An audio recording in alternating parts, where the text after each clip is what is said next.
My name is Elena Moray. I live in Volinsk, a cold, crooked little town stuffed between the mountains where even the sun hesitates to stay long. I used to be a literature teacher, believe it or not.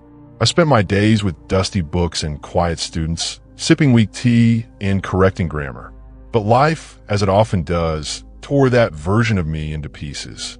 Now, I'm a widow, a mother of two, and what I'm about to tell you, I wouldn't have believed myself if I hadn't lived through it.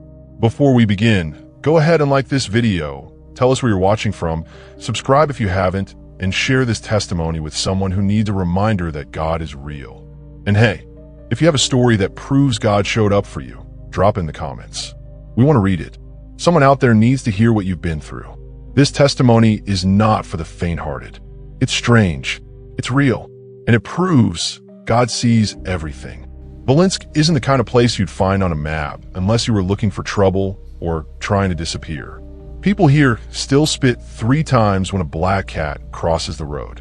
They tie red threads to their doors. And no one tends their garden without muttering an old prayer their grandmother taught them. I used to roll my eyes at all of it, chalked it up to old wives' tales and mountain madness. But I wasn't born here. I married into this town. My late husband, Peter, was from Volinsk. He died 2 winters ago in a logging accident. And after that, it was just me, Lena, and Raphael, holding it together with prayers and potatoes. If I'm being honest, I didn't pray much anymore. After Peter died, I thought God had gone quiet. I stopped looking up. I stopped hoping for signs or miracles. My days were small and gray, and I kept my hands busy to avoid thinking too hard. That's probably why I went out to the garden that day. The weeds were knee-high, and I thought maybe clearing them would clear something in me too. I should have stayed inside, because while I was out there, I stepped on something that didn't belong to this world. Something no human should ever touch. A soft, glowing egg, like it had light pulsing from inside it, buried shallow under the weeds. I crushed it without thinking, no more than a crunch beneath my heel. The birds flew off, the wind stilled, and the air fell off, like the moment before lightning strikes, when everything goes quiet and holds its breath. That was the start of it. I didn't know then that I'd curse my house, that a creature with pale scales and a greedy hunger would slither its way into my life, that would steal from me, twist my trust, and whisper in the dark. I didn't know God was about to remind me, violently, that no matter how far I drifted, He never left. What followed was strange, terrifying, and embarrassing. And yes, I know how that sounds. A lizard? Really? If I were watching this, I'd probably laugh too. But keep listening, because the devil doesn't always come in horns and smoke. Sometimes he hides in silence, in suspicion, in shame, and sometimes he shows up in your hallway with a mouth full of your stolen cash. I don't know if it was the cold or the silence that bothered me more. Volinsk has both, too much of each. You can hear your own breath out there, even in daylight. After Peter died, I thought maybe the stillness would be good for us. Safe, predictable, but grief makes fools out of all of us, doesn't it? My days were spent chasing shadows and wiping fingerprints that weren't mine. Lena was 12, always writing songs in her little notebook. Raphael was 9 and still believed I could fix everything. I made their lunches, brushed their hair, and force smiles over burnt porridge. But the truth? I was hollow and alone, more alone than I'd ever been in my life. People in Volinsk don't talk about things openly. Not love, not loss, definitely not demons. They'll greet you politely in the morning, then whisper that you're cursed by sundown. I kept my head down, pay my bills, pay my taxes, tried to act like I wasn't falling apart. The house we lived in was Peter's grandmother's. Old stones, older floors, and that backyard, overgrown and tangled like it was hiding something. I should have known better. Everyone around here keeps their yards neat, not for beauty, but out of fear. Let the weeds grow too tall, and the old ones say something wakes up. Of course, I brushed all that off like any sensible person would. I had a degree. I taught literature, for heaven's sake. But grief makes you blind. It makes you deaf. And sometimes, it makes you so numb that the devil could sit on your couch and you just offer him tea. Volinsk wasn't just quiet. It was watching, and something in that soil had been waiting. It was a Tuesday. I only remember because I always water the tomato plants on Tuesdays, even though they haven't produced a single tomato since Peter passed. They just sit there, drooping like everything else in this house. That day, I decided to go further back, behind the tool shed, where the weeds had taken over like a small jungle. The air smelled thick and sour, like mushrooms and damp stone. I didn't go back there often. Not because I was scared, of course, but because the ground was uneven and I'd twisted my ankle once pulling out wild nettles. That's what I told myself, anyway. But something about that corner always felt off. The wind didn't blow the same there. It was too quiet. Even the birds avoided it. Still, I went. Gloves on, sleeves rolled. I had this sudden urge to rip everything out, like clearing the weeds might clear something in me. Funny how we try to fix the outside when the inside's crumbling. I was digging around a crooked patch of moss when I felt it under my boot. Soft, almost rubbery. I leaned down and brushed the dirt away. And there it was, an egg. But not like any bird egg I'd ever seen. It was see-through, pale blue, glowing faintly like there was a firefly trapped inside. Now, if I had any sense, I would have backed away. But no, I did what every horror movie woman does. I poked it, tapped it. Then, without thinking, I stepped on it. The shell cracked like thin ice, and some kind of fluid seeped into the soil. Right then, I felt it. Not pain, but pressure. Like the air around me suddenly leaned in close to listen. The hairs on my arms stood straight up, and every part of me whispered, "You've done something stupid." The wind stopped. The shed creaked. Even the tomato plants seemed to shrink back. I didn't know it yet, but something ancient had been buried in that soil. And I had just broken the lock. At first, I thought I was just tired. Maybe careless. I mean, who hasn't misplaced a few bills here and there? But it kept happening. Small amounts at first. My grocery money, a few coins from the drawer, the emergency stash I kept taped behind the old painting of the Virgin Mary. Gone. Clean. No mess. No signs of break-in. Just vanished. I started doubting myself. Was I losing my mind? Maybe grief really had started to chew through my memory like moths in a coat closet. I counted everything twice. Then 3 times. I wrote down where I left things like some paranoid detective. Still, every few days, money would disappear. Not jewelry, not electronics, just cash. I blamed my housekeeper first. Poor Sophia. I even checked her handbag once when she went to the bathroom. Then I started watching my kids like a hawk. Lena had braces and a secret stash of candy. I thought maybe she was stealing to fund it. Raphael wouldn't look me in the eye some mornings, and I thought, that's it. He's the one. He's lying to me. That shame eats at you. Suspicion is like rust. It starts small and then spreads until everything feels corroded. I yelled at them more than I should have. Accused them, then cried in the pantry when they went to school. I prayed a little, out of habit but not with hope. Mostly with frustration. God, show me who's stealing from me, or I swear I'll lose what's left of my mind. Then one night I saw it. I'd gotten up to pee, and there it was at the far end of the hallway. Pale, still, watching me. A lizard, but not like anything from this planet. It had a long, dragging tail, scales like chalk, and eyes that didn't blink. It disappeared before I could even gasp. I stood there frozen, heart thudding in my throat, like a fool in my nightgown. Was I seeing things? Was it stress? Or was something else now living in this house with me? All I knew was the money kept going missing, and now something was watching me while it did. I didn't say anything about the lizard at first. Who would believe me? I barely believed it myself. I convinced myself it was a dream, a trick of the light, maybe a rat, a hallucination brought on by stress, bad soup, or both. But then I saw it again, and again. It didn't skitter like a normal lizard. It moved slow, like it wasn't in a hurry, like it knew I was too afraid to follow. Its skin was pale, almost white like boiled chicken. Its eyes were cloudy but locked on me, like it saw everything I was thinking. It never made a sound. No scratching, no breathing, nothing. Just appeared in corners. On shelves. On top of the fridge once, staring down like some judgmental spirit. I tried to catch it. Threw a shoe. Missed, of course. Set up glue traps, useless.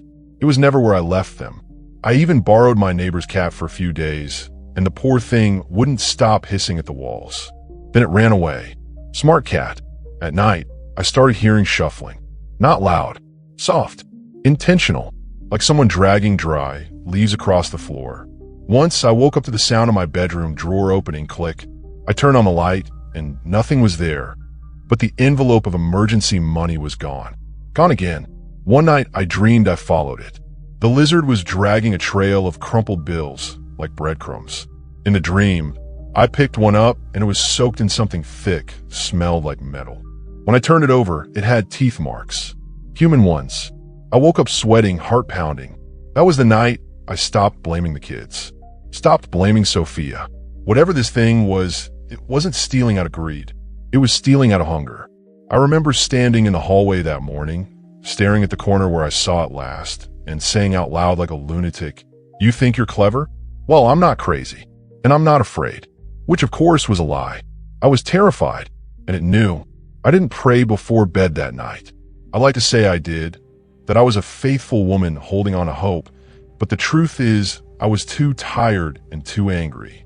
The kind of tired that seeps into your bones. The kind of angry you don't want to admit to God because deep down, you think he's the one who let it all happen. I fell asleep fully dressed, Bible by my pillow like some sort of charm. And then the dream came. It started in my garden, but not the real one. This one was darker. The trees were twisted. The moon was full, but the light didn't reach the ground. Everything felt wet. The kind of wet that smells like old rot and bad choices. I stood barefoot on the soil, and there was again that same egg, whole and glowing, right where I crushed it. But this time it didn't crack. It pulsed, then split open slowly, like a flower blooming in reverse. And out came the lizard, fatter, slower, and dragging something behind it. I bent down.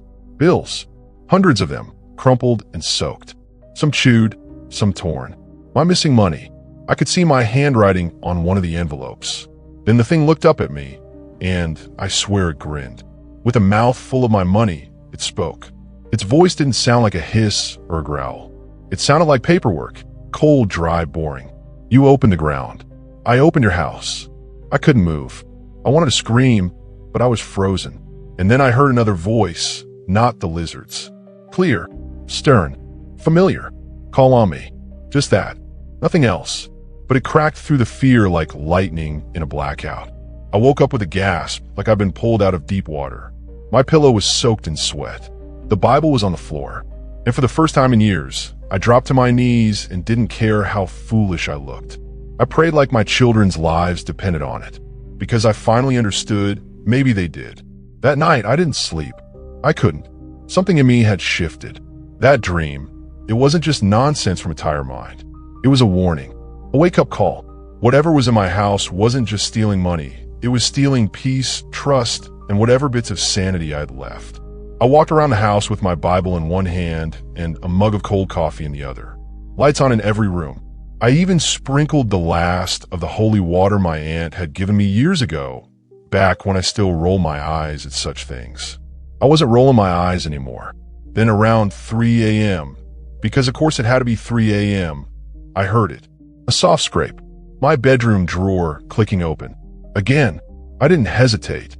I swung the door open, and there it was, bold as anything. Sitting right there, like it paid rent. Its pale skin shimmered under the lamp, tail flicking slowly like it was mocking me. Its eyes were fixed on the drawer like a drunk uncle at a buffet. And then it spoke again. "You can't touch me. I am owed." Owed? I almost laughed. Owed. Like it had some spiritual invoice I forgot to sign. But I didn't laugh. I didn't cry either. I opened my Bible and started reading. Loud. Shaky voice, yes, but I meant every word. I read Psalm 91 like my life depended on it. Because it probably did. That thing hissed, an awful, human-sounding hiss, and started moving toward me. I grabbed the water, splashed it across the room, and shouted, "In the name of Jesus, get out of my house." It shrieked. Loud. Too loud for something that size. It flailed, tail slapping the dresser, knocking over the lamp. And then it lunged. I don't even remember thinking. I grabbed the broom and swung with everything I had. Missed. Swung again. Connected. It slammed against the wall and writhed, twitching. I dropped the broom, stepped forward, and, yes, stomped on it with both feet like I was smashing a bug from hell. It didn't bleed. It cracked, like dry clay, and it just turned to dust. Gone. No trace. No smell. No whisper. And just like that, the room went quiet. Not empty. Clean. I knew it was over. The next morning, the house was silent. But not the kind of silence that makes your skin crawl. This was different. Lighter. Like someone had opened a window I didn't even know was there. For the first time in what felt like months, I breathed without feeling like something was pressing down on my chest. I checked the drawers, nothing missing. Checked the kitchen, still no toast, but at least my emergency cash was right where I left it. Even the tomato plants looked taller, as if they too had survived something unspeakable. Lena and Raphael came into the kitchen sleepy-eyed, and I looked at them like strangers for a second. I had accused them, doubted them, watched them like they were criminals in my own home. Shame washed over me hard. But kids are funny. They don't hold grudges like adults. My daughter said, "Mom, you look different." And my son? He just hugged me for no reason. I didn't tell them everything. How could I? Good morning, children. Mommy just beat a demonic lizard into powder at 3 a.m. Not exactly breakfast table material. But I did tell them this. From now on, we pray together. Every night. No skipping. And we don't walk barefoot in the garden anymore. I went back to church that Sunday. Sat in the back pew, trembling like someone on trial. The old ladies whispered, but I didn't care. I wept through the first hymn and every verse of the sermon. I didn't care who saw me. I knew I'd been spared. Not because I deserved it, but because mercy isn't something you earn. It's something God gives when you're stupid enough to crush a cursed egg and proud enough to think you can fix it yourself. Since that night, nothing strange has happened. No missing money. No eerie dreams. No scaly intruders. Just peace. Not perfect peace, no, but the kind that holds your hand and whispers, "You're safe now." And me? I pray loud now. Real loud. I'm not trying to be polite anymore. I've learned that evil doesn't knock. It slithers. And when it does, you'd better be prayed up and ready to swing. I'm not a pastor. I'm not a prophet. I'm just a mother who once stepped on something she shouldn't have and almost lost her mind because of it. If you've listened this far, maybe you're not so different from me. Maybe you felt the air change in your own home. Maybe something keeps going wrong and no one can explain it. Maybe you've been telling yourself it's just bad luck or stress or poor choices. But what if it's not?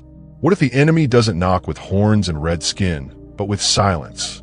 What if he shows up in your house with a smile, slowly pulling your peace out from under you one coin at a time? That's what he does. He sneaks. He accuses. And he waits until you're too tired to pray, too proud to ask for help, too broken to fight back. And that's exactly where I was. But the God I ignored, the one I blamed when my husband died, the one I shoved to the back of my bookshelf like an old diary, he never left. He saw me, even in my stubbornness, even when I was accusing my children and treating my housekeeper like a criminal, even when I trusted Google more than I trusted prayer. He saw all of it, and still he showed up. God doesn't need perfect people. He just needs desperate ones willing to say, "Help me." I know this sounds strange. I know some people will roll their eyes. Maybe you're rolling yours right now. That's fine. But let me tell you something. When evil walks through your front door wearing lizard skin and stealing from your children, you won't be quoting self-help books. You'll cry out for Jesus. And you better hope you still remember how. If this testimony shook something in you, leave a prayer in the comments. Pray for your home, your children, or someone you know who's under attack. And if you got a testimony of your own, share below. Don't keep God's glory to yourself. And listen, it's okay if you don't subscribe. Maybe it's just because you're not quite ready to really walk with Jesus.